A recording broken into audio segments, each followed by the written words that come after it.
Les 15 premières minutes que l'on va consacrer maintenant, c'est pour la gestion de la caisse. Et les 20 à 30 minutes qui suivront cet aspect-là, eh bien, on verra le prix de revient et le seuil de rentabilité qui est un élément important, qui sont des éléments importants pour votre assemblée générale. Alors, pourquoi est-ce que j'accorde une importance sur la gestion de la caisse? Parce qu'en fait, la gestion de la caisse, c'est le départ de la tenue de toute la comptabilité d'une mini-entreprise. En fait, quand on a une erreur dans la comptabilité, on va aller chercher la réponse à notre erreur dans la caisse. Et donc, la caisse, c'est quoi? C'est la gestion des entrées et sorties d'argent liquide au niveau de votre mini. Donc, tout l'argent qui entre et tout l'argent qui sort. Qu'est-ce qu'on peut avoir comme argent qui rentre? Quelqu'un peut me donner oralement un exemple? Qu'est-ce qu'on pourrait avoir comme argent qui va rentrer dans la caisse? Intuitivement, hein, de nouveau, si vous vous trompez, je n'ai pas de problème avec ça, ça fait pour ça. Est-ce qu'il y en a un qui peut déjà me donner des exemples? On va vendre un produit? Alors oui, effectivement, les ventes de produits, l'argent qui rentre de la vente des produits, tout à fait, premièrement, pas mal. Les parts sociales, pour l'instant, comme la banque n'est pas finie, ça va dans la caisse? Voilà, exactement, tout à fait. Autre chose que vous voyez? Alors, un autre exemple, l'argent que vous prenez, vous avez de l'argent sur un compte bancaire. Vous allez prendre, par exemple, 50 € sur ce compte et mettre l'argent dans votre caisse, eh ben, c'est l'argent qui entre dans votre caisse. Donc, l'argent que vous prenez du compte bancaire, que vous mettez dans la caisse de la mini, c'est une entrée d'argent. Et enfin, il y aura aussi d'autres petites choses. Par exemple, il peut arriver que quand vous vendez un produit, admettons, à 7,95 €, votre client dit « Oh, ben écoutez, moi je vous donne les 8 € mais les 5 cents, laissez tomber. » quoi. Mais les 5 cents, il faut les noter aussi quelque part. Et c'est aussi des entrées d'argent. Donc, tout ce qui va rentrer dans la caisse, la caisse c'est le portefeuille de la mini, si vous voulez, eh bien, il faudra noter tout ce qui entre. Et puis, qu'est-ce qu'on pourra avoir comme sortie d'argent? Qui pourrait me donner des exemples de sortie d'argent, par exemple? Je pense lié à la production. Voilà, des matières premières, tout à fait. La paye des employés. La paye des employés. Si vous n'avez pas leur numéro de compte, il faudra payer les salaires nets par là, effectivement. Très bonne réponse. Quoi d'autre? Remboursement des actionnaires? Alors, le remboursement des coopérateurs ou actionnaires, comme tu appelles, ça c'est LIGE qui s'occupera avec l'argent de votre mini enfin, parce que la LIGE étant responsable des mini-entreprises, légalement, on est obligé, nous, de vérifier, de nous occuper du remboursement. Mais dans la réalité, tu as raison, ça se fait comme ça. peut se faire comme ça, quoique par contre, par caisse, rembourser un actionnaire, c'est un peu plus compliqué, c'est plus par compte. Il y a peut-être une autre dépense, d'autres dépenses. Donc, vous avez parlé des matières premières, mais vous allez acheter que des matières premières?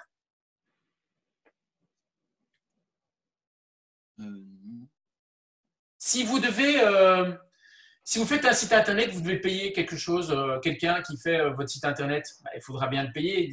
Et il n'a peut-être pas de compte, donc il faudra peut-être payer par la caisse. Si vous achetez des affiches ou des flyers pour la promotion de votre produit, ben, c'est aussi de l'argent qui va sortir. Donc tout ça, il va falloir les noter aussi. Et surtout les justifier. Donc en fait, n'oubliez jamais une chose, avant de vous montrer le tableau de caisse, c'est que toutes les dépenses, vous devez les justifier avec des tickets ou des factures. Donc dites bien aux membres de votre mini, vous avez un rôle essentiel à jouer là-dedans, c'est de dire attention, il faut absolument que vous, pour chaque achat, il y ait un ticket ou une facture. D'accord? Je vous expliquerai pourquoi tout à l'heure. Mais c'est important que toutes les dépenses soient justifiées, notamment pour les contrôles. Ça va? Donc, il peut y avoir comme sortie d'argent, effectivement, vous avez tout dit, hein, les matières premières, des frais de publicité, un stand que vous louez, vous achetez de la déco pour votre stand, enfin, toutes ces petites dépenses-là. Il peut y avoir donc les salaires. Il peut y avoir aussi des transferts, l'argent qui sort de la caisse qui va sur le compte bancaire, ben, c'est l'argent qui va quitter le portefeuille de votre mini pour aller sur le compte bancaire de votre mini-entreprise. Mais ça, l'argent sort. Donc, il faut bien, effectivement, il y a bien une sortie d'argent au niveau de la caisse. Alors, pour gérer ça, vous allez me dire, mais comment est-ce que je vais faire? Est-ce que je dois prendre un document, etc. Eh bien oui, il y a un document. Ce document, je vais le partager avec vous. Donc, je vais faire un partage d'écran tout de suite. Voilà, voilà. c'est ce document-là. Un magnifique tableau.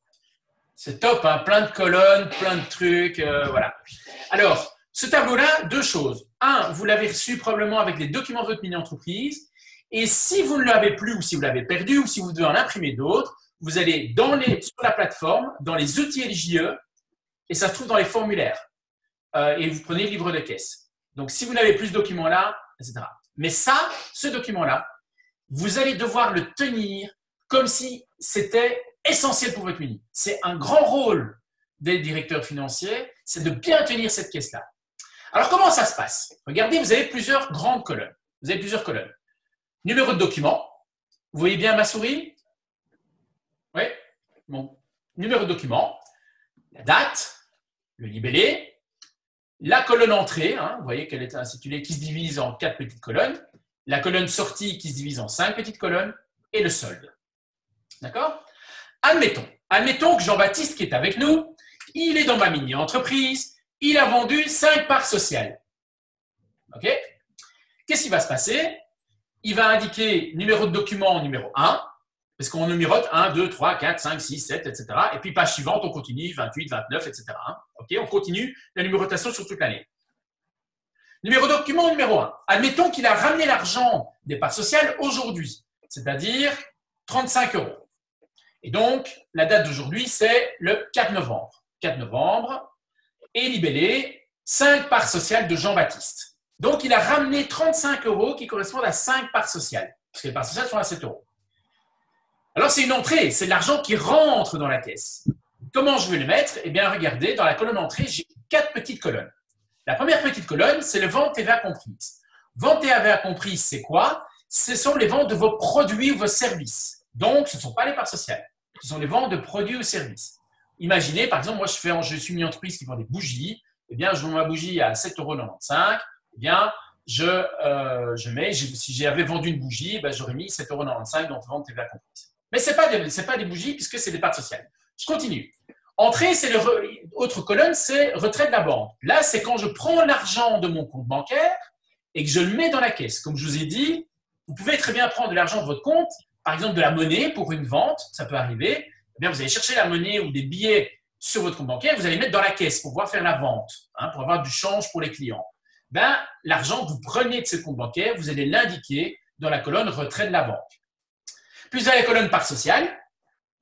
Et puis ce qui ne va pas dans les 3 colonnes ici, ça va dans autres. Typiquement, exemple, je vends une bougie à 7,95 €, comme je l'ai dit tout à l'heure. Le client donne 8 €, il dit les 5 cents, laisse tomber.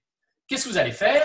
Vous allez mettre 7,95 € pour la vente et 5 cents dans la colonne autre. Et vous allez me dire, mais il faut vraiment noter les 5 cents? Oui, il faut noter, même le moindre cent de mouvement, il faut les noter. Et puis on mettra le solde. Je reviens à mon cas de Jean-Baptiste. On a dit, voilà, il a vendu 5 parts sociales. Il a ramené les 5 parts sociales, il a ramené l'argent des parts sociales et les petits coupons. Donc, numéro de document numéro 1, la date 4 novembre, libellé 5 parts sociales de Jean-Baptiste. Et je vais mettre dans la colonne entrée 35 €, 35,00. Et le solde que je vais avoir, le solde, c'est la différence d'une ligne à l'autre. Ici, ben, il n'y avait rien avant, donc ce sera 35 €. Et puis Jean-Baptiste, il revient chez moi, il me dit, mais voilà, je suis directeur des ressources humaines et je prends des notes lors des réunions et je dois acheter un cahier. J'ai vu des cahiers à 1 €, est-ce que vous êtes d'accord, j'achète? Tout le monde dit, oui, ok, tu achètes un cahier à 1 €, pas de problème. Et puis, ben, le lendemain, il revient chez moi, il me dit, ben voilà, j'ai acheté le cahier à 1 €. Qu'est-ce que je vais indiquer dans ma caisse? Numéro de document numéro 2, la date, puisque c'est demain, ce sera le 5 novembre, et je vais mettre achat d'un cahier. Et là, je dois rembourser Jean-Baptiste. Donc, ça va être une sortie d'argent. Cette sortie d'argent, elle va être prise dans la colonne sortie. Alors, quelles sont les différentes colonnes de la colonne sortie? Les achats de marchandises. Alors, les marchandises sont souvent les matières premières de votre produit. Donc, typiquement, moi, si je fais des bougies, je vais avoir du colorant, des mèches, je vais avoir de l'emballage, etc. Ou si j'achète des bougies toutes faites, eh bien, dans les mêmes marchandises, vous retrouvez les bougies et puis les emballages. Et tout ce qui n'a rien à voir avec le achat de marchandises, ce seront des frais généraux. Ensuite, je continue avant de revenir sur l'exemple de Jean-Baptiste. Je fais des versements vers la banque. Si je mets de l'argent sur le compte bancaire, admettons que je prends 10 € et je mets sur le compte bancaire, ben je vais mettre les 10 € qui sortent dans les versements vers la banque. Si ce sont des salaires nets, je vais mettre les salaires nets. Et ce qui ne va pas dans les quatre autres colonnes, ça va dans autres. Je reviens sur Jean-Baptiste. Jean-Baptiste, j'ai acheté le cahier à 1 €. Très bien. Donc, j'ai noté, numéro 2, date 5 novembre, achat d'un cahier. Et là, c'est une sortie d'argent. Donc, je vais utiliser une de ces 5 colonnes-là. Comme mon cahier, ce n'est pas une marchandise, ni un versement vers la banque, ni un salaire net, ni autre, c'est un frais généraux. Ce sont des frais généraux. Ce sont des frais qui n'ont rien à voir directement avec le produit, mais qu'on a quand même dans la mini. Et donc, là-dedans, je vais mettre 1 €. Et mon solde ne sera plus de 35 €, mais de 34, puisque j'ai retiré 1 € de ma caisse pour rembourser Jean-Baptiste. Et enfin, je vais donner un dernier exemple. Admettons que je prends 10 € justement de la caisse pour aller les mettre sur le compte bancaire. Opération numéro 3, 5 novembre, transfert vers la banque. Je vais retirer 10 € de ma banque. Donc, je vais les mettre dans les versements en banque, puisque c'est l'argent qui sort, que je verse vers la banque. Donc, 10 €. Et mon solde ne sera plus de 34 €, mais de 24, puisqu'il y avait 34 € avant, et puis il y a 10 € en moins, ça fait 24. Et ainsi de suite.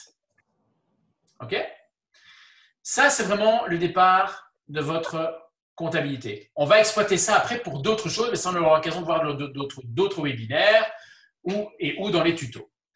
Alors, ça, c'est vraiment tout le départ de la gestion de votre caisse. Ce qui est super important, c'est non seulement de tout noter, le moindre cent et de noter au jour le jour, et de temps en temps, de vérifier la correspondance entre le calcul du solde et ce que vous avez réellement en caisse. Donc, si j'avais dit, donc, suite à mes 3 opérations, j'ai 24 € de solde dans ma caisse, eh bien, je recompte ma caisse et je dois avoir 24 €. Si j'ai 23,99 €, ce n'est pas bon. Si j'ai 24,01 €, ce n'est pas bon non plus. Ça doit correspondre pile poil. Si j'ai une différence, il y a une erreur, soit d'écriture, soit quelque chose que j'ai oublié de mettre. OK? Ça, c'est pour la gestion de la caisse. Est-ce que, avant de passer sur 2-3 choses sur la plateforme à ce niveau-là, est-ce qu'il y a des questions sur ce tableau? Je vais arrêter de partager. Et Moi, j'en ai une. Alors, oui, je t'en prie, Romain. Il y a une question. C'était pour savoir si au cours de l'année, on serait amené à avoir un contrôle justement là-dessus par des gens d'LGE ou quoi. On va faire pendant l'année des permanences comptables. Alors, le but n'est de nouveau pas de faire du contrôle. Le contrôle, c'est LGE qui va le faire. Nous, les coordinateurs, on ne va pas contrôler. Par contre, on va vérifier avec vous pour voir si vous êtes dans le bon, évidemment. Donc, il ne faut pas hésiter, tout d'abord, dès le départ, même à demander, si une fois que vous avez fait votre mise en codage, demandez à votre coach ou votre coordinateur si vous êtes dans le bon. Et vers le mois de janvier, au moment où il faudra rentrer la comptabilité de la mini au sein des LGE et sur la plateforme, il y aura des permanences pour vous aider à vérifier votre compta, notamment le livre de caisse. Donc oui, ce n'est pas un contrôle, c'est plus une aide. Ok, ça va. Donc on est quand même suivi au cours de l'année par rapport à ça. On n'est pas totalement libre. Voilà, tout à fait. Et ce qu'il ne faut pas hésiter à faire, c'est de temps en temps, tu dis à ton coach ou à ton coordinateur, est-ce qu'on peut prendre 2 minutes pour vérifier ensemble, pour voir si je fais ça bien? Il n'y a aucun souci, il n'y a personne qui va vous refuser ça. Tout à fait. Okay, ça va. Parce qu'on sait que la plupart d'entre vous, vous ne faites pas de la comptabilité. Mais comme l'a dit Fred, si vous pouvez au moins avoir le livre de caisse qui est bien rempli, ça peut vraiment nous aider. Ouais. Donc, on vous aidera lors de permanence comptable. Ça va? Ok, ça va. Alors, est-ce qu'il y a d'autres questions? Alors, c'est Vanessa, c'est ça? Vanessa Zouti qui veut poser une question? Par rapport au salaire net, je n'avais pas très bien compris à quoi ça correspondait. Le salaire net, donc ce sont les salaires que vous allez devoir payer aux membres de votre mini. Donc, vous devez vous-même vous calculer des salaires. Et donc, alors, autant vous le dire, c'est 3 € brut de l'heure pour les adjoints et 3,50 € pour les directeurs. C'est des mini-salaires, mais c'est pour vous montrer qu'en fait, dans toute entreprise, il y a de tout travail mérite salaire. Donc, vous allez devoir vous payer des salaires et calculer pendant l'année. Mais attention, le montant que je vous ai donné, c'est ce qu'on appelle un montant brut. De ça, il y a encore des taxes qui sont déduites. C'est comme ça en Belgique. Et donc, en déduisant de ces 3 € ou 3,50 € de salaire par heure que vous allez obtenir, eh bien, il y aura une déduction d'ONSS, etc. Mais ça, on aura l'occasion de voir ça plus tard. Et en déduisant tout ça, à la fin, vous obtenez ce qu'on appelle un salaire net. C'est ce salaire net que vous allez verser aux membres de la Mini. Mais ça fera l'objet d'un webinaire aussi à ce niveau-là. Ça va?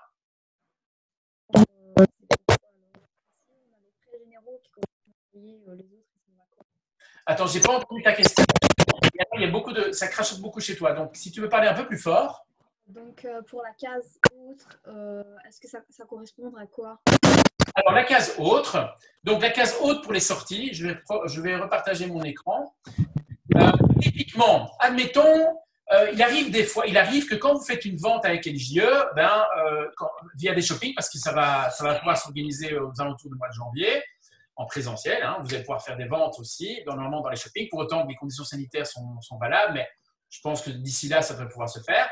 Eh bien, on va peut-être vous demander, tiens, vous allez dire, ben voilà, il y a 15 € de frais de stand. La LJE va vous demander 15 € de frais d'inscription pour le stand parce qu'on loue des tables, on met des papiers, tout ça en route, donc il y a des frais administratifs, et 30 € de caution. Alors, typiquement, qu'est-ce qui va se passer? Eh bien, tu vas mettre réservation d'un stand en libellé, et puis tu vas mettre 15 € de frais de stand, puisque ce sont des frais à la Mini, et les 30 € de caution, tu les mettras dans la colonne haute. Voilà un exemple. Okay. J'ai mal entendu. Je disais, si vous participez à une vente à LJE, on va vous demander 15 € de frais d'inscription au shopping et 30 € de caution. Et ça, il faut l'indiquer dans votre livre de caisse ou de banque, hein, parce que le livre de banque sera le même. Et donc, vous allez mettre numéro de document numéro 4, par exemple. La date, vous mettrez le 12 décembre, par exemple. Réservation d'un stand LJE. Vous mettrez 15 € dans les frais généraux et 30 € dans la colonne haute. La colonne haute sert à ça. OK? Alors, est-ce qu'il y a d'autres questions avant de passer à la suite? Si jamais, entre-temps, il y en a d'autres, vous n'hésitez pas. Je vous donnerai bien sûr toutes mes coordonnées et vous aurez l'occasion de me poser vos questions. Très bien. Alors maintenant, je vais vous montrer un petit instant. Je vais aller sur la plateforme que je vais projeter. Donc, savez-vous que quand vous vous inscrivez sur la plateforme LJE, il y a votre profil personnel, mais il y a aussi tout le profil lié à la Mini. Alors, je vais d'abord me déloguer, si vous permettez. Je vais aller me loguer sur un jeune. Si vous me permettez 30 secondes. Jeune fictif qu'on a créé, donc donne stress. Alors, voilà, un petit instant. Non, ce n'est pas celui-là.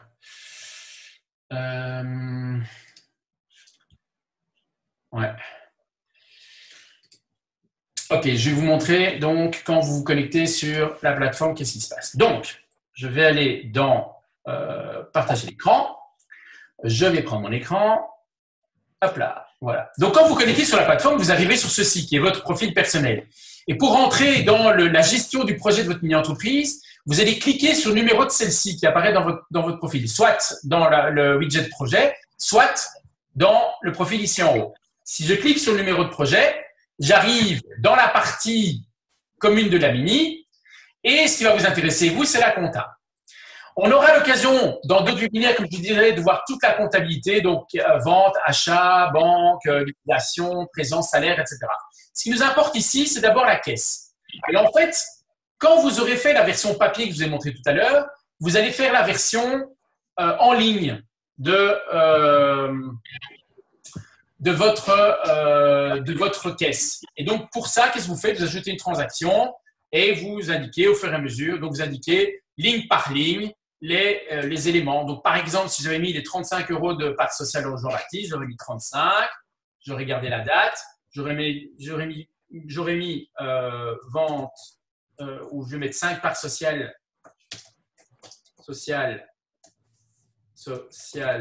Jean-Baptiste. Voilà, 35 €. Il n'y a pas de vente associée parce que ce n'est pas la vente d'un produit. Et donc, j'enregistre. Et regardez, les parts sociales, elles apparaissent sur cette ligne-là parce que j'avais déjà encodé des opérations auparavant. Et il y a un calcul du solde. Donc, il faut encoder ligne par ligne aussi dans le livre de caisse sur la plateforme. Ça vous permet de vérifier aussi si le calcul de votre solde qui est automatique ici correspond à ce qu'il y a sur le papier. Et vous voyez qu'ici, il y a plein de… On a déjà mis plein d'opérations. Hein. Donc, par exemple, constitution, ça, c'est les parts sociales. Paiement le trait, ça, c'était des achats de t-shirts, c'est des marchandises. Paiement aux copies, c'était des photocopies. Paiement en match, c'était pour du stand. Luc Blom, il s'occupait d'avoir acheté une carte téléphonique, je pense, c'était 3,30 € et ainsi de suite. Et vous voyez que quand on prend l'argent de la caisse qu'on met vers la banque, on a retiré 500 € qu'on met sur la banque. Et ainsi de suite. Hein. Donc, vous avez toutes ces petites opérations mais que vous détaillez donc dans votre livre de caisse sur la plateforme. Et comment vous faites? Ajouter une transaction et puis vous complétez la case adéquate. Donc ça, c'est pour la caisse. OK? Mais pourquoi j'ai arrêté le partage d'écran? Parce qu'en fait, ce n'est pas ça.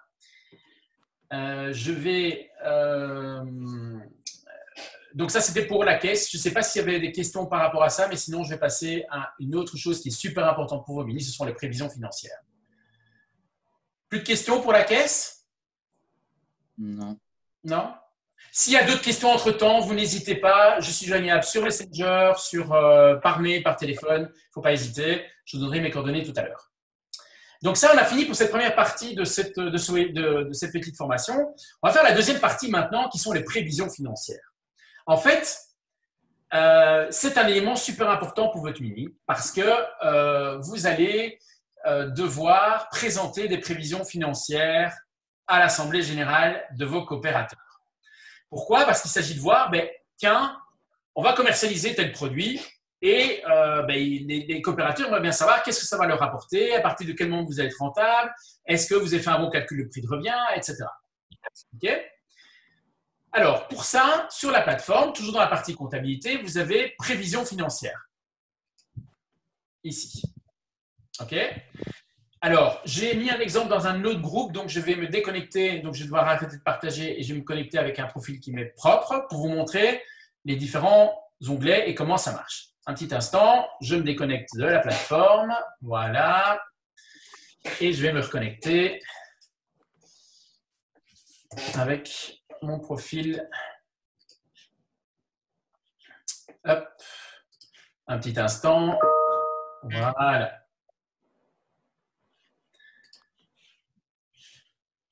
Et donc, je vais dans prévision financière. Voilà. Voilà. Je vais partager mon écran. Voilà. OK. Quand vous êtes sur prévision financière, alors soyez pas étonnés, il y a un menu que moi j'ai que vous n'avez pas, c'est celui-là. C'est un menu spécial pour les administrateurs. De ce fait-là, du coup, le menu que je vous ai montré tout à l'heure avec achat-vente se trouve de l'autre côté pour nous. Mais ça a les mêmes fonctions, hein, donc ne vous inquiétez pas. Donc, vous allez dans prévision financière. Et dans prévision financière, ça vous dit bien ce que ça veut dire. C'est-à-dire prévoir nos finances. Est-ce qu'on va être rentable? À partir de quand on va être rentable? Combien nous coûte la fabrication d'un produit? Etc. Alors, je vais d'abord vous montrer comment est-ce qu'on enclenche l'histoire dans la plateforme. Pour créer pour ajouter un produit, vous pouvez faire autant de prévisions financières que vous voulez. Donc, si vous dites, voilà, j'ai envie de faire une première simulation, une deuxième simulation, une troisième simulation, vous en faites autant que vous voulez. La plateforme vous en permet d'en faire des centaines si vous voulez. Mais pour pouvoir justement d'abord créer un module de prévision financière, il faut ajouter un produit. Donc, j'ajoute un produit ici, en haut. Je fais ajouter un produit. Et là, on va vous poser des questions. Le numéro du produit, bon, j'en ai déjà encodé 2, c'est pour ça que je vais dire au numéro 3. En libellé, vous allez mettre votre produit. Je mets bougie. Bougie cire. Nombre de directeurs dans la mini-entreprise, c'est minimum 5, puisque vous êtes souvent minimum 5 dans une mini. Et le nombre d'employés, c'est tous ceux qui ne sont pas directeurs dans la mini. Admettons que dans ma mini, on est 8. Donc, ça veut dire 3 employés. Le nombre de coopérateurs. Alors, vous allez dire, mais tiens, c'est bizarre, il met un nombre de 78. Mais oui, parce qu'en fait, la plateforme va chercher le nombre de coopérateurs qui ont déjà été encodés sur la plateforme. Mais vous pouvez le changer ici. Ici, je vais mettre, admettons qu'on en ait 100. Et puis, après, la plateforme va nous demander combien de produits on compte vendre sur l'année. Ah, et ça, ça va être votre première question que vous allez vous poser. Ouais, mais attends, moi, combien je vais vendre de produits sur l'année? J'en sais rien. En plus, c'est sur l'année. Il y a des mini qui m'ont déjà dit, ouais, mais bon, on a acheté 50 produits, on va faire 50 premiers produits, on va faire le prix de revient là-dessus. Eh ben non. Ici, le but, c'est de faire des prévisions sur l'année de la mini, sur la vie de la mini. Alors, comment faire pour se dire, tiens, combien de produits je vais mettre dans mon nombre de produits à vendre? Eh bien, il y a un petit exercice que je fais souvent avec les mini-entreprises et qui marche pas mal. C'est que je demande aux membres de la mini, tiens, combien de produits pensez-vous pouvoir vendre en moyenne sur l'année? Chacun. 1, 2, 3, 10, 20, à voir. Alors, je dis bien en moyenne. Ça englobe aussi bien les ventes que vous allez faire personnellement dans vos familles, sur le stand de la mini, à l'école, etc. C'est pour ça que je parle bien d'une moyenne. Généralement, ça tourne entre 1, 2, 3, 4. Ça dépend le type de produit. Les petits produits, ça va être un peu plus élevé. 2, 3, 4 produits chacun par semaine. Les produits un peu plus chers ou qui sont un peu plus à haute valeur ajoutée, mais là, vous allez peut-être faire peut-être en vendre moins sur l'année. Mais moi, je suis dans des bougies en cire, admettons. Et on est 8 dans la mini. Et on se dit, bon, tiens, je pense que si on vend chacun au moins 2 produits par semaine, voire peut-être 3 bougies par semaine en moyenne chacun, ça devrait le faire. OK. Admettons, prenons ça. On sait que chacun va vendre 3 produits. On sait qu'on est 8. Ça fait 24 produits en moyenne chacun par semaine. Et on sait qu'une mini-entreprise a une durée de vie de 15 semaines en moyenne. Donc, je multiplie ça par 15. Donc, 3 produits fois 8 personnes, ça fait 24 fois 15. Ça me fait fois 15, ça me fait 360 produits. Ça, c'est l'objectif que si jamais on en vend chacun 3 par semaine, on peut arriver à 360. Maintenant, on peut se dire, tiens, OK, on arrive à 360, ramenons ça à 300, soyons un peu prudents. Donc, je vais mettre 300 produits. OK? Ensuite, je dois mettre le taux de TVA qui est applicable aux produits de ma mini-entreprise. Là, c'est souvent une question, tiens, quel taux de TVA je vais mettre pour ma mini-entreprise? C'est compliqué à savoir. Alors, en matière de TVA, il y a 4 taux qui existent en Belgique. 0%, 6%, 12%, 21%. Le 0% est utilisé notamment pour tout ce qui est journaux. Le 6%, c'est utilisé pour tout ce qui est ce qu'on appelle les biens ou les services de première nécessité. Typiquement, l'alimentaire va se trouver là-dedans, le savon, mais pas le gel douche, mais le savon pourrait se retrouver dans le 6%. Et alors, aussi bizarre que ça puisse paraître, les fleurs, parce que les fleurs, en fait, pour l'État, sont considérées comme des végétaux et les légumes sont des végétaux, donc ils ont assimilé les fleurs aux végétaux. Donc, c'est du 6%. 12%, c'est un taux intermédiaire qui est utilisé pour certains produits comme, par exemple, l'huile ou la graisse végétale. Et tout le reste va dans le 21%. Alors, si je me résume aux mini-entreprises, généralement, c'est du 21%. Sauf si vous faites de l'alimentaire, alors vous tapez du 6%, ou si vous vendez des fleurs ou des plantes, c'est du 6%. Voilà. Pour le reste, ça peut aller dans du 21%. Par contre, autre chose aussi, si vous faites un événement, par exemple, ça arrive que certaines mini ont comme projet de faire un événement, et bien là, les tickets d'entrée de l'événement sont à 6% parce que les événements culturels, c'est du 6%, la vente de tickets. Voilà. Pour le reste, je vous dis, vous mettez 21% d'office. Et si vous êtes dans des cas spéciaux, il ne faut pas hésiter à vous adresser chez nous. Et là, on ira voir dans les cas spéciaux. Mais normalement, bougies, t-shirts, lampes, tout objet que vous vendez, c'est du 21%. Et par contre, si je dis que vous vendez une boisson, une bière sans alcool ou quelque chose d'alimentaire, alors vous mettez à 6%. Je rappelle que l'alimentaire, c'est limité aux écoles hôtelières ou sauf si vous le faites fabriquer et qu'il n'y a pas trop de normes à respecter au niveau de la fiscale. Alors ensuite, il faut mettre le taux de marge bénéficiaire. Alors là, c'est aussi difficile à mettre. Et moi, je dis toujours, on commence par 20%. On met 20%. Vous pouvez aller jusque, si vous estimez que c'est trop élevé, vous pouvez aller jusqu'à 15%, mais en dessous de 15%, vous risquez d'avoir une petite catastrophe si jamais vous avez des faux frais. Donc, moi, j'ai toujours minimum 15 à 20%. Alors, si vous avez in fine avec une marge beaucoup plus élevée, tant mieux. Mais commencez d'abord pour faire la première prévision sur 15 ou 20%. Et je vais enregistrer. Et donc, le produit va se retrouver dans ma liste de produits qui se trouve ici. D'accord? Alors, si je clique, donc quand j'ai mon produit est repris ici, regardez, il y a 3 petits icônes. Il y a modifier le produit que je viens d'encoder, c'est-à-dire au lieu d'appeler sa bougie de cire, je vais appeler bougie en cire d'abeille, ou si je dois changer un taux de marge bénéficiaire ou un taux de TVA, eh bien, je vais cliquer sur le petit crayon pour modifier.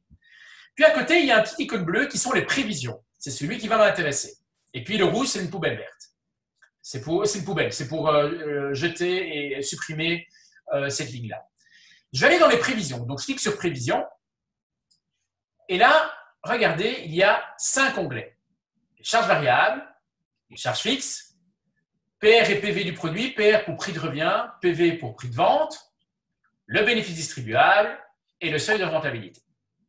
Alors, je vais demander à Jean-Baptiste de me reprojeter le WooClap qu'on a fait tout à l'heure, parce que là, je viens de parler de charges variables et charges fixes, mais attendez, je vais donner la définition. Je vais vous donner un petit coup de pouce. Les charges variables, ce sont des charges qui vont varier en fonction du nombre de produits que je vais produire. Les charges fixes, quel que soit le nombre de produits que l'on va vendre sur l'année, eh ben, nous aurons ces charges-là. C'est la raison pour laquelle on appelle charges fixes. Alors, on va faire de manière intuitive maintenant.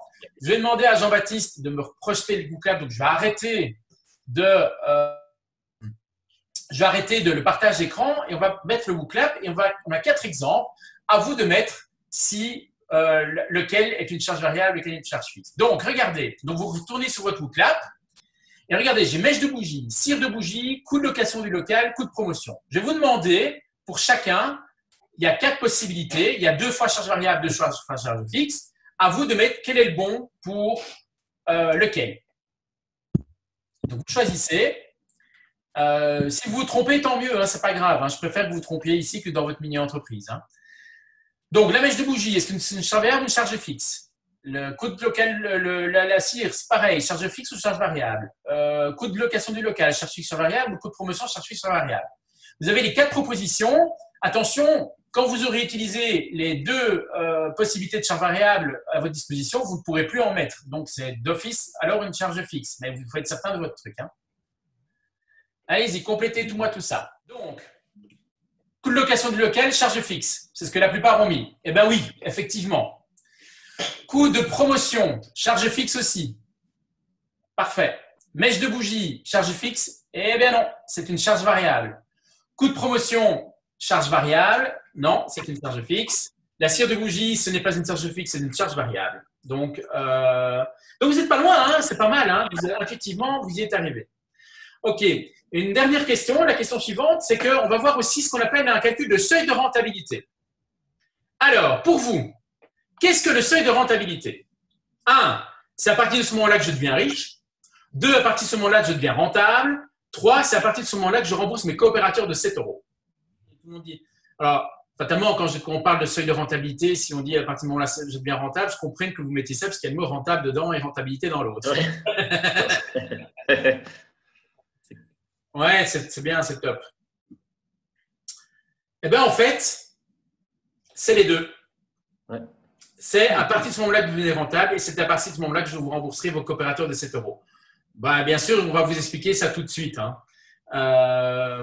Et donc là, maintenant, je vais reprojeter sur la plateforme. Alors, donc, les charges variables. Les charges variables, en fait, pour une mini-entreprise, ce sont donc, comme son nom l'indique, les charges qui vont varier en fonction du nombre de produits que je vais faire. Admettons que je sois, donc, comme je l'ai dit, je fais une mini-entreprise de bougies. Et donc, dans les charges variables, vous allez retrouver essentiellement, souvent, les matières premières. C'est souvent ça. Et éventuellement, les salaires de production.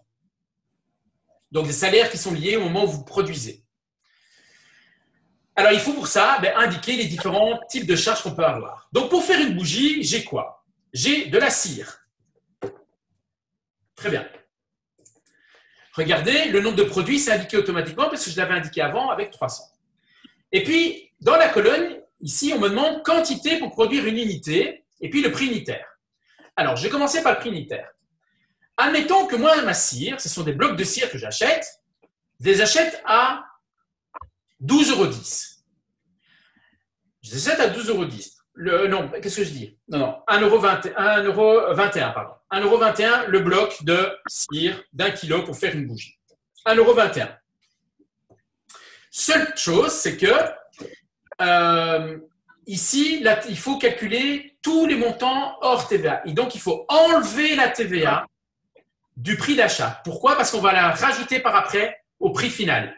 Donc, on doit enlever toute la TVA auparavant parce qu'en fait, vous allez payer la TVA à vos fournisseurs quand vous allez acheter, mais vous pourrez la récupérer in fine auprès des JE parce que sinon, ben, vous allez avoir 2 fois le paiement de la TVA d'un côté à votre fournisseur et de l'autre côté le client. Ça va le faire. Or, la TVA, c'est une taxe que le client paye in fine. Ce n'est pas les entreprises qui le payent. Par contre, les entreprises jouent leur rôle d'intermédiaire pour l'administration de la TVA et ce sont les entreprises qui récoltent pour l'État la TVA pour son compte. Et donc, ici, il faut donc tout calculer d'abord hors TVA. Donc, j'ai fait exprès de mettre un prix à 1,21 € mon kilo de cire parce que mon prix hors TVA d'un kilo de cire, c'est 1 €. Alors, comment j'ai arrivé à faire ce calcul? Ce n'est pas compliqué. Je prends le prix de TVA comprise que je divise par 1,21 si c'est acheté au taux de 21%, 1,06 si j'achète à un taux de 6%, 1,12 si j'achète à un taux de 12%. Comme la cire, c'est du 21%, donc 1,21 divisé par 1,21, ça va me faire 1 €. Et ainsi de suite. Donc, pas oublier, les prix indiqués dans les charges variables et dans les charges, ce sont des prix hors TVA. Voilà, Arthur, tu pourrais couper ton micro. Ou Jean-Baptiste, si tu peux mettre son micro muet. Alors, reste la colonne quantité pour produire une unité. Donc, j'achète un bloc à 1 €. Très bien. Combien de bougies je vais faire avec ce bloc de 1 kg de cire? Mais comme je fais des bougies de 200 grammes, avec un bloc de cire, je vais faire 5 bougies. On est bien d'accord? Puisque 200 grammes la bougie, 1 kg de cire, ben ça me fait 5 bougies avec 1 kg de cire. Donc, quelle quantité je vais mettre dedans pour produire une unité? Eh bien, je vais faire, c'est l'équivalent de 1 divisé par le nombre de produits que je peux faire pour une unité. En l'occurrence, ici, si je dis je fais 5 bougies avec 1 kg de cire, avec un paquet de cire, eh bien, je fais 1 divisé par 5, ça nous fait 0,02. Vous pouvez prendre vos calculettes. Hein. Vous faites 1 divisé par 5. Moi, je le refais ici. C'est bien 0,2. Pardon, ce n'est pas 0,02, c'est 0,2. OK? Donc, je dois prendre chaque fois la quantité que je peux faire et je divise 1 par cette quantité-là pour obtenir la quantité pour produire une unité. OK? Je vais refaire avec un autre exemple. J'enregistre. Deuxième exemple, les mèches. Ah, les mèches. J'achète des mèches d'1 mètre. Mais dans ma bougie fait 10 cm de haut. Donc, avec 1 mètre, je vais faire 10 bougies. Donc, si je fais 1 divisé par 10, ça fait 0,1. Et la mèche, le mètre de mèche, je l'achète à, on va mettre 0,85 cents hors TVA. J'ai le colorant. Ah, le colorant. Le colorant, c'est des petites bouteilles. Des petites bouteilles que j'achète quand même à 15 € hors TVA parce que c'est du concentré, etc. Mais avec mon colorant, je peux en faire 100 avec une petite bouteille. C'est hyper concentré. Donc, 1 divisé par 100, ça fait 0,01. Et puis, j'ai du parfum. Pareil, j'en fais 100 avec une petite bouteille, c'est de nouveau hyper concentré. Donc, 1 divisé par 100, 0,001. Et là, ma bouteille me coûte, le parfum, ça coûte cher, hein, c'est 25 €, hors TVA. Et enfin, l'emballage. L'emballage. Là, j'achète des petits sacs à 10 cents pièce. Je connais le prix, 10 cents pièce hors TVA. Et donc, un emballage par pièce, donc je mets une quantité de 1 puisque c'est un petit sac par bougie. Et ainsi de suite, hein. On peut rajouter autant de charges variables qu'il y a. Si maintenant j'achetais mes bougies moi-même, j'achetais les bougies toutes faites et que je mettais juste un emballage autour, eh bien, dans les matières premières, j'aurais la bougie et puis j'aurais l'emballage. OK? Ça, c'est pour les charges variables. Après, je vais aller sur les charges fixes et puis je vais voir si vous avez des questions pour vous montrer après tout ce qui va se passer. Les charges fixes. Alors, les charges fixes, quelle que soit la quantité, eh bien, que vous fassiez 300, 500 ou 1000 bougies, dans mon cas les bougies, j'aurai ces frais-là. Qu'est-ce qu'on va avoir dedans? Les salaires des réunions, les salaires des directeurs, les salaires d'employés et le NSS. Alors ça, c'est encore les anciens taux. Ils vont changer parce qu'il y a une nouvelle mise à jour des taux. Les taxes sur les salaires ont diminué. Donc, vous verrez plus tard que les taxes sur les salaires vont diminuer. Et les salaires des directeurs et des employés auront augmenté. Ça va changer la semaine prochaine. Ce sera mis à jour prochainement. Alors, comment est-ce qu'on arrive à une quantité de 75? Souvenez-vous, on a 5 directeurs. On sait qu'on va travailler 15 semaines, puisque c'est à peu près la durée de vie d'une mini. Donc, si je fais 5 x 15, j'obtiens 75. 75 heures de directeur à 3 €. Ce sera 3,50 pour les directeurs prochainement. Pour les employés, on avait 3 x 15, 45 à 3 € le prix unitaire. Là-dessus se calcule actuellement 40%, mais ça va diminuer à environ 34% ou un peu moins. Mais pour l'instant, c'est encore 40%, mais c'est comme ça, vous voyez comment ça marche. 40% du salaire brut qui se rajoute dans les frais, c'est la participation de votre mini-entreprise à la sécurité sociale. Dans la réalité, ça se passe comme ça. La sécurité sociale finance quoi? Le chômage, les pensions, les soins de santé, etc. Et donc voilà. Rassurez-vous, quand vous payez des taxes à l'IGE, c'est toujours investi dans les projets. Et donc, ce que les mini-entreprises ont payé l'année passée, vous en bénéficiez cette année avec la plateforme, tout ce qu'on met à votre disposition, le congrès, le concours, etc. Alors, ensuite, les frais de publicité. Là, savoir qu'est-ce qu'on va faire en frais de publicité, c'est un peu difficile. Moi, je pense qu'il faut que vous consultiez le département commercial et leur demander, tiens, est-ce que tu as besoin d'un budget pour faire la publicité de la mini? Alors, dans la publicité, sont englobés aussi bien affiches, flyers que le site Internet. Donc, admettons, mon directeur commercial me dit, écoute, moi, je dois faire un site Internet, je dois faire des affiches, etc. Je pense que pour l'année, il faudrait 150 €. Eh bien, on met un budget à 150 € et j'enregistre. Les stands. On sait que LJE, comme je vous l'ai dit tout à l'heure, quand on va organiser des ventes dans les shoppings, c'est souvent 15 € de frais de stand parce qu'il y a location de table, tout le matériel qu'on a à votre disposition, etc. Donc, c'est des frais administratifs. Et donc là, on est obligé de vous les compter, malheureusement. Et donc, c'est 15 € par journée de vente qu'on organise dans les shoppings. Admettons que vous allez participer à 4 ou 5 ventes. Il y a en général 4, 5 ou 6 ventes sur l'année. On vous dit, bon, on va faire 4 ventes avec LJE. Hop, on enregistre. En sachant que, n'oubliez pas, vous n'êtes pas obligé de faire vos ventes qu'avec LJE. Vous pouvez faire avec d'autres endroits, etc. C'est vous qui voyez. Mais nous, on vous proposera des ventes, donc on prévoit. Frais administratifs. Alors moi, je dis toujours, prévoyons un petit budget. C'est pour les cahiers, les bics, les machins, etc. On met un budget de 10 €. Moi, j'en mets toujours un. Et on peut avoir des frais d'assemblée générale. Admettons que si jamais vous faites une assemblée générale en présentiel ou des choses comme ça, eh ben, vous pouvez peut-être, par exemple, prévoir un petit fascicule ou un petit flyer pour vos coopérateurs. Mais c'est toujours bien de les mettre dans les frais. Donc, on va mettre 10 € par assemblée générale, puisqu'il y a 2 assemblées générales par an. J'enregistre. Et admettons que moi, dans ma mini-entreprise, on s'est dit, ouais, on a un vieux téléphone, on va mettre une puce dedans et comme ça, on a une ligne téléphonique pour la mini s'il y a des clients qui veulent nous contacter. Très bien. Et on achète une petite Pay & Go. Donc, on a un vieux téléphone qu'on récupère. On achète une Pay & Go, une carte prépayée à 10 €. Ça suffira pour vérifier sur l'année. Et après, on peut ajouter d'autres charges. Je vais vous donner un exemple, moi, avec ma bougie.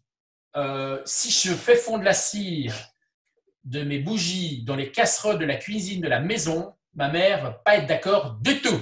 Et votre maman non plus. Donc, qu'est-ce que je vais faire? J'achète une casserole ou 2 casseroles.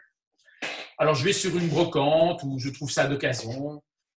2 casseroles. et que je paye 5 € chacune.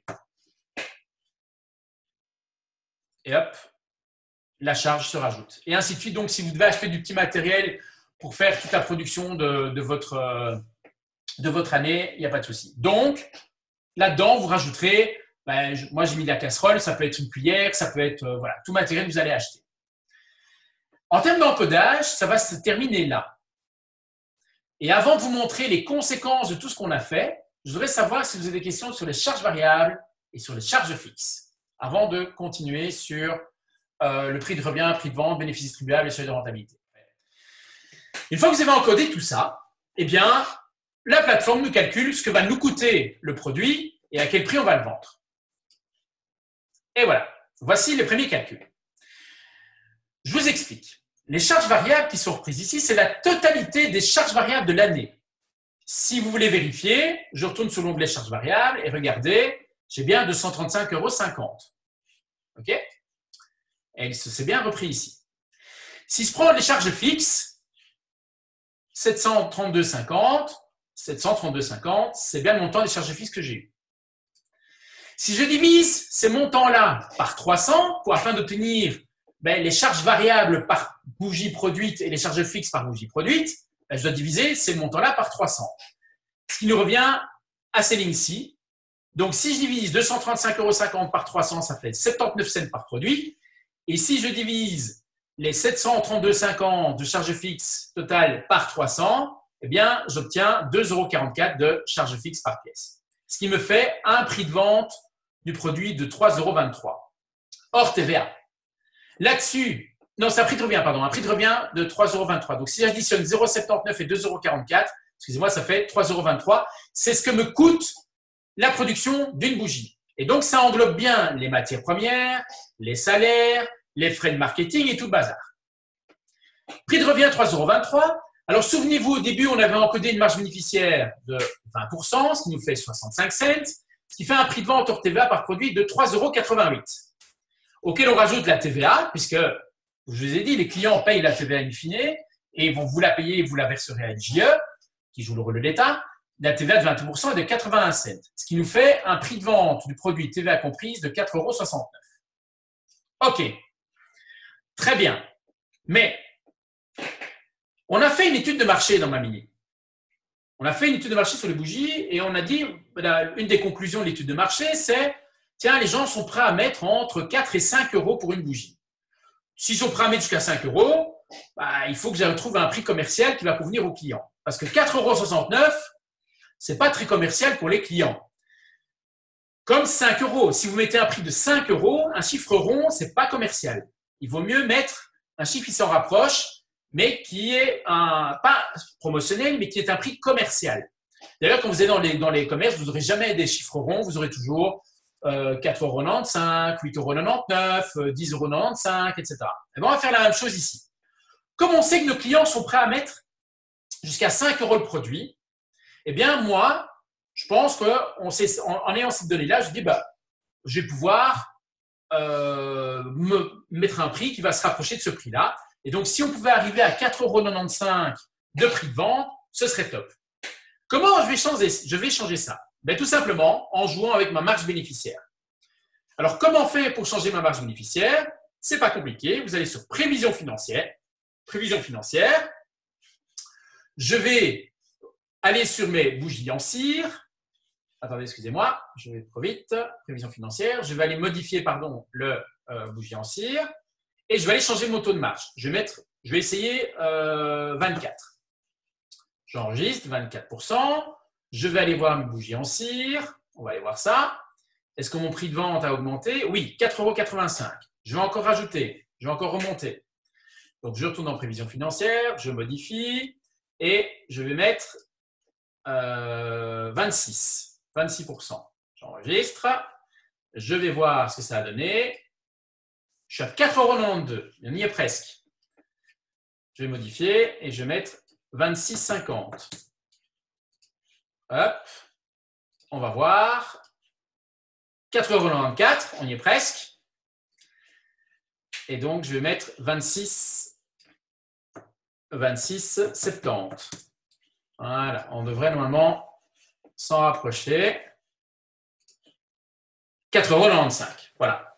Et donc, pour augmenter, pour essayer d'arriver à un prix qui correspond pour mes clients, et donc c'est-à-dire pas près de 5 €, ben, comme je suis bon dans mes charges, etc., eh bien, j'ai augmenté ma marge bénéficiaire. Et donc, je fais une marge bénéficiaire de 26,70 € en vendant le prix à 4,95 €, en vendant ma bougie à 4,95 €.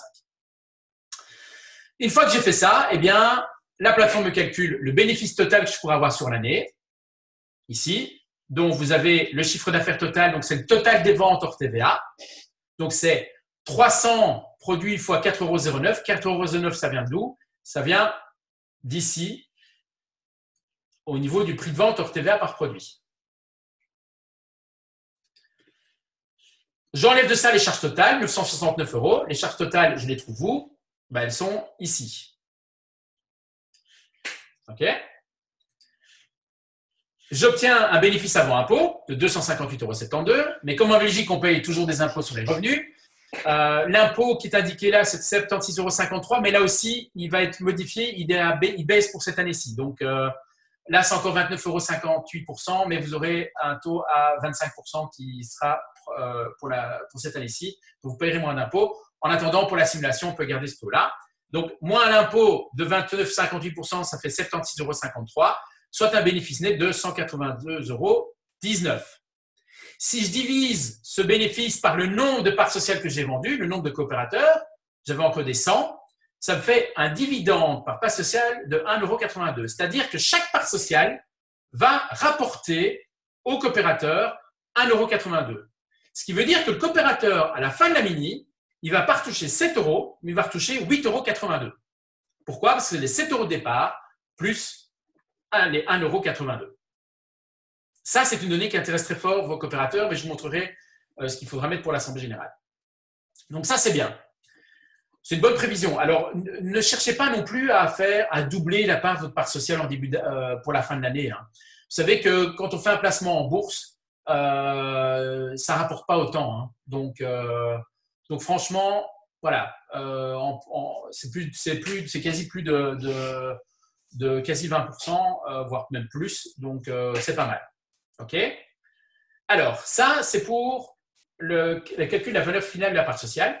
Et enfin, ce qui est important pour moi, et on en a parlé tout à l'heure, c'est à partir de quel moment je vais être rentable.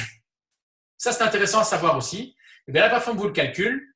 Et le seuil de rentabilité est calculé ici en chiffre d'affaires, c'est-à-dire 906,36 € ou 222 produits à vendre. Donc, quand j'aurai vendu 222 produits, ma part sociale vaudra 7 €. Et puis, elle va commencer à augmenter. OK? Voilà un peu pour l'explicatif. Moi, j'ai une question. Oui, je t'en prie, Marie. Si on vend plus de produits, par exemple, si on en vend 350, on devra changer? Alors, oui. Mais c'est bon de pouvoir de temps en temps vérifier si tes chiffres correspondent. Donc, tu peux mettre à jour tes chiffres, effectivement. Et comme ça, tu sais, tiens, combien en vendant tes 350 produits, est-ce que ça va rapporter à la mini en termes de bénéfices, par exemple. Okay. Donc, oui, moi, je te conseille de les mettre à jour. Et c'est d'ailleurs le signe d'un bon gestionnaire. Donc, là, tu as déjà un réflexe de dire, tiens, oui, mais si je vends plus, alors est-ce que je dois tout calculer? Tu changes le nombre de produits. Et alors, tu dois après aller changer ta marge bénéficiaire aussi pour voir que tu sois toujours dans les clous.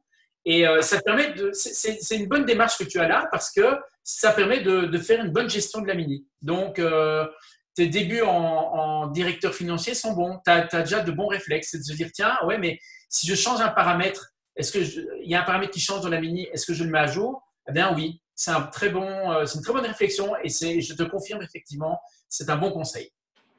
Ok. Et est-ce que vous pouvez juste remontrer les charges variables et les charges fixes? Oui. Alors, les charges variables, donc vous avez essentiellement les matières premières. Alors, on peut mettre ça varie parce qu'on pourrait changer la quantité? Exact. Okay. Ah oui, tout à fait. Par contre, tu vois, quand tu fais des charges comptables, des charges fixes, par exemple, les budgets publicitaires, 150 €, ton directeur commercial dit j'ai besoin de 150 €, que tu vends 200, 300, 500 ou 1000 produits, ça te coûtera 150 €, tu vois. Oui. C'est pour ça qu'on met essentiellement dans les charges fixes ces éléments-là. Et que dans les charges variables, on se trouve essentiellement les matières premières. On peut retrouver aussi le salaire de production, mais je sais que beaucoup de mini ne les mettent pas. J'en ai pas mis ici, mais vous pouvez toujours en mettre, évidemment. Ça va? Merci. D'autres questions? Ouais, moi j'en ai une. Alors, attends, qui c'est qui me pose la question? Je vais regarder. C'est Romain. Romain, oui? Moi j'ai juste pour l'argent qu'on va redonner aux actionnaires à la fin.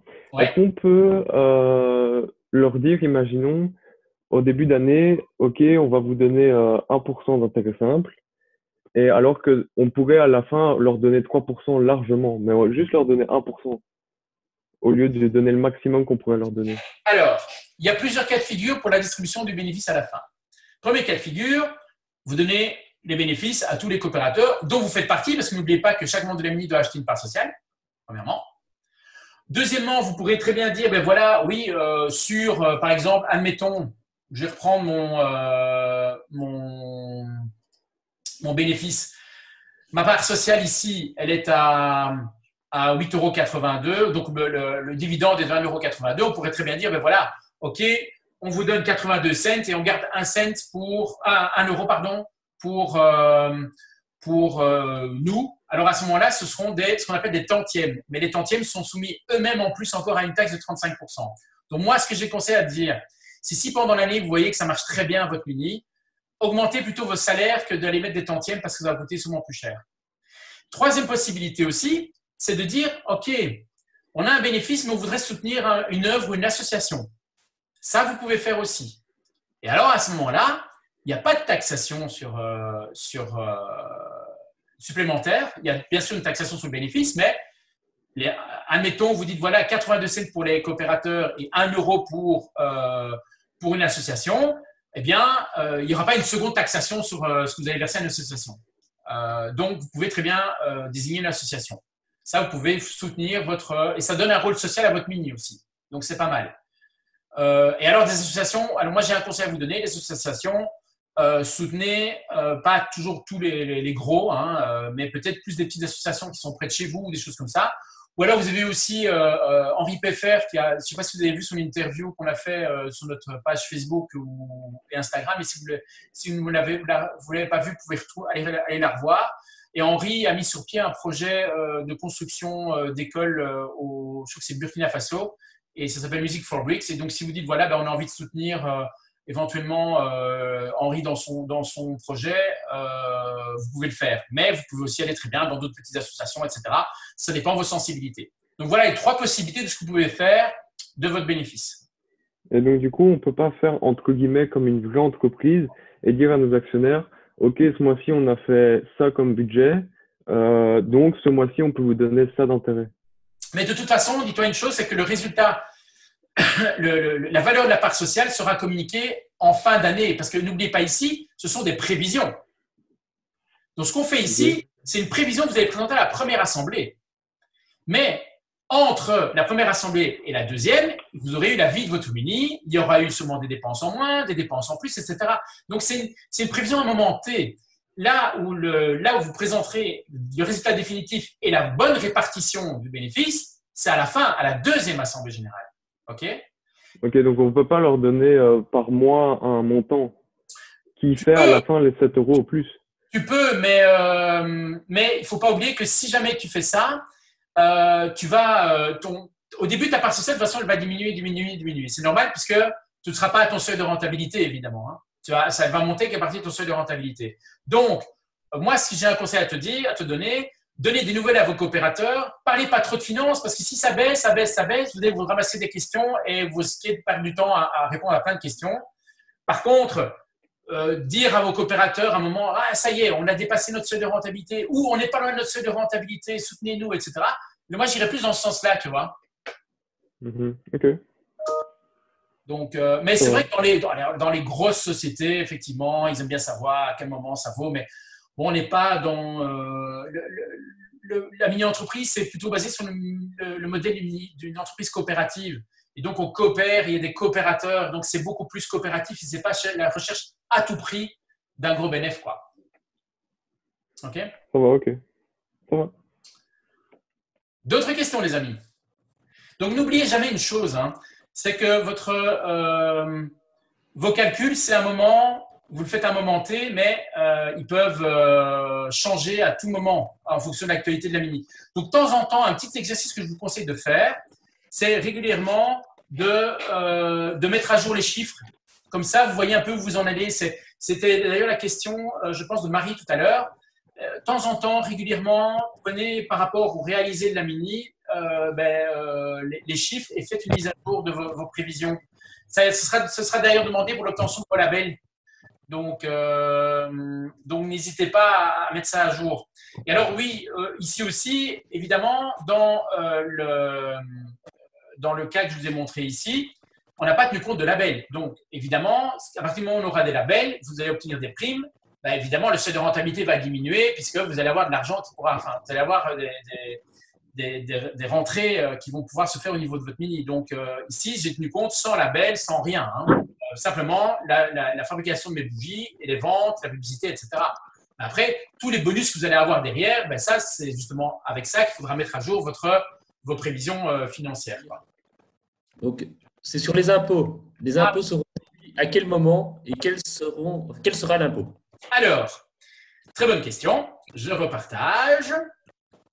Voilà. Un petit instant, parce que moi, j'ai… voilà, on va faire ça comme ça. Donc, les impôts. Les impôts, donc ici, on les prévoit déjà. C'est déjà prévu ici. Mais l'impôt sur le bénéfice, il sera payé en fin de mini-entreprise, où vous le prélèverez sur l'argent qui reste de la mini. Et l'ONSS, donc les cotisations sociales, le précompte professionnel et tout le système TVA, il y aura une première date d'échéance qui sera aux alentours du 20 janvier et la deuxième échéance, ce sera vers la clôture de votre mini au mois d'avril. Alors, quels sont les montants? Enfin, la TVA, c'est 21%. L'impôt sur le résultat, donc l'impôt sur le bénéfice, ce sera 20 ou 25% parce qu'il y a un taux réduit en fonction du montant des salaires que vous allez verser à chacun sur l'année. Mais ça, je n'ai pas le temps de vous expliquer toute la règle maintenant. On aura l'occasion de voir ça plus tard. Mais vous allez la retrouver dans les fiches du guide.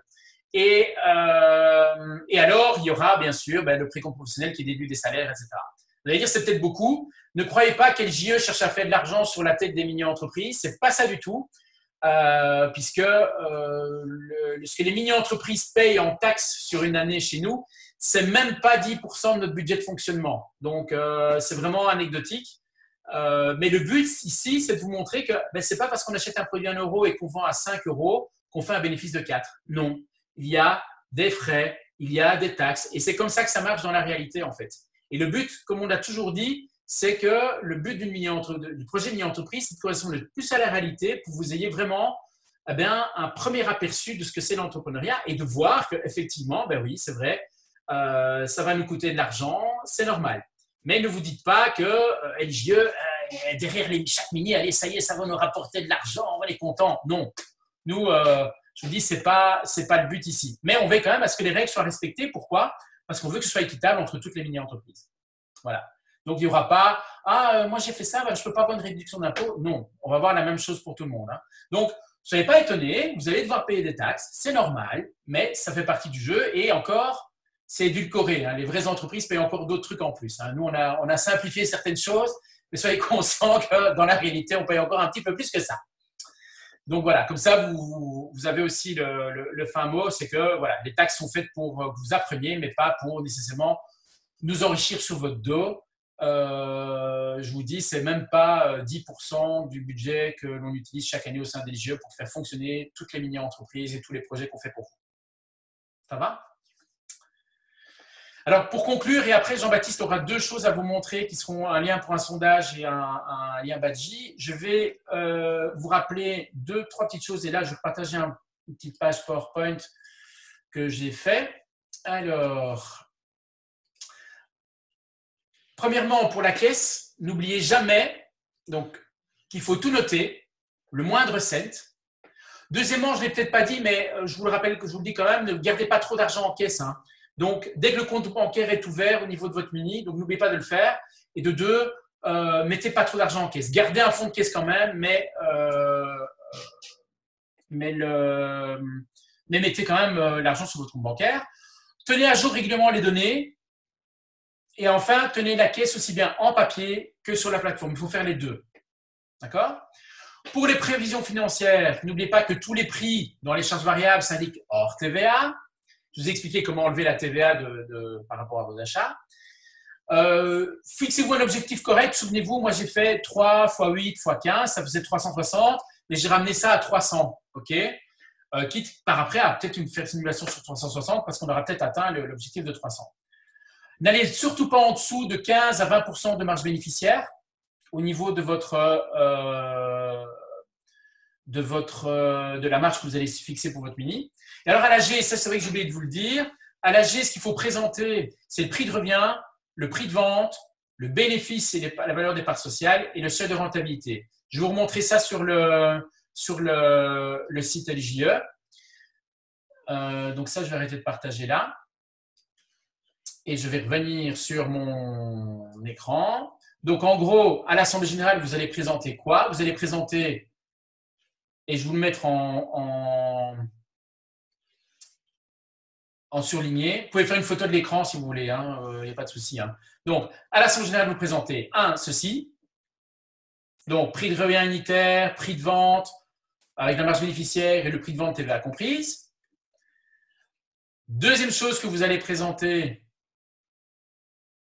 c'est le bénéfice net, le dividende par part sociale et la valeur de la part sociale. Et 3, le seuil de rentabilité en chiffre d'affaires à réaliser ou en nombre de produits à vente. Donc, n'oubliez pas ce que c'est le seuil de rentabilité. Le seuil de rentabilité, c'est le moment à partir duquel vous aurez couvert l'ensemble de vos charges. Et c'est à partir de ce moment-là que vous allez commencer à faire du bénéfice.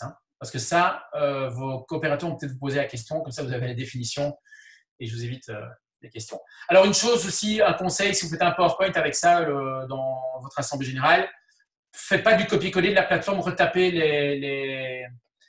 les données, parce que la plateforme a une certaine mise en page et ça va peut-être vous ennuyer pour votre PowerPoint. Ça va?